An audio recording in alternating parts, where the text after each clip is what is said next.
The June LSAT is on track to be the most popular June LSAT test date ever. In fact, so many people signed up to take the June LSAT this year that they added an additional test date beyond what was initially planned. It's on track to have more than double the number of test takers this year over last year. This year, there are approximately 36,000 people registered for the June LSAT alone, whereas it was 18,000 last year. Historically, and I'm pulling this data from LSAC's website, the previous June LSAT peak was around the 2008 financial crisis, which is not surprising because during economic recessions, more people go to law school. We see a big spike in law school applications. We saw this back in 2008. We saw it again, of course, at the beginning of the pandemic in 2020. Other big spikes tend to happen in presidential election years, the so-called Trump bump back in 2016. Maybe we'll see it again this year in 2024. But the June LSAT spike this year probably isn't because some insane number of test takers are applying to law school this fall. So you might be wondering, well, Steve, what is the reason? And if this is sounding like a logical reasoning resolve the paradox question, you're right. It does sound like one. And of course, there's no such thing as a true paradox in the world of logic. There is always an alternate explanation of some kind.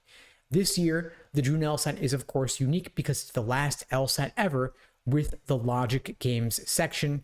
The biggest change to the LSAT in over 30 years is happening this year in 2024 after the June LSAT, when they remove the logic games section and replace it with a second scored logical reasoning section. And so based on my conversations with countless test takers, it seems that everyone who's been postponing and delaying the LSAT for months, maybe even years, is pushing to get done with the LSAT in June this year, get it done as soon as possible before the change. And in fact, I've been making videos for over a year now, encouraging longtime LSAT students to take the LSAT with logic games before LSAC removes the section, because of course, you don't want your work invested in logic games to be for nothing, and logic games is the most perfectible section on the test.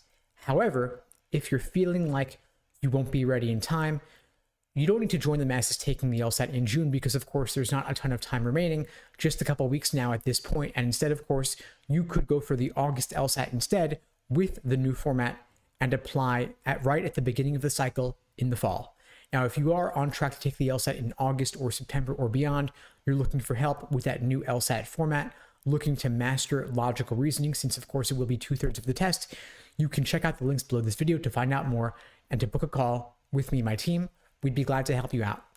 Now, I mentioned earlier in this video that the situation with the June LSAT reads like a resolve the paradox question, but of course there are roughly 15 different types of logical reasoning questions, and some of them are more important for you to master before you even think about touching resolve the paradox questions.